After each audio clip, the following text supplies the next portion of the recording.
ఈ మధ్య యూట్యూబ్‌లో ఒక వార్త కనిపిస్తుంది. బ్యాంకులకి 14 రోజులు సెలవుల. ఈ వార్తలో ఏమాత్రం నిజం లేదు. బ్యాంకులకి సెలవులు ఎవరు ప్రకటిస్తారు? కేంద్ర ప్రభుత్వమా?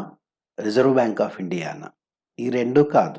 బ్యాంకులకు సెలవులు రాష్ట్ర ప్రభుత్వాలు ప్రకటిస్తాయి. స్థానిక పండగలను దృష్టిలో పెట్టుకొని రాష్ట్ర ప్రభుత్వాలు నెగోషియబుల్ ఇన్‌స్ట్రుమెంట్ యాక్ట్‌ను అనుసరించి హాలిడేస్ ప్రకటిస్తాయి.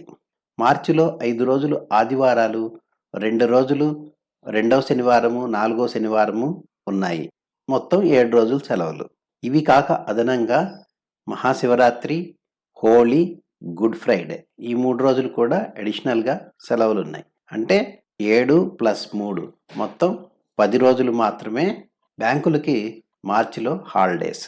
ఇటు తెలంగాణ రాష్ట్రంలో, అటు ఆంధ్రప్రదేశ్ రాష్ట్రంలో సేమ్ హాలిడేస్ ఉన్నాయి. గమనించండి.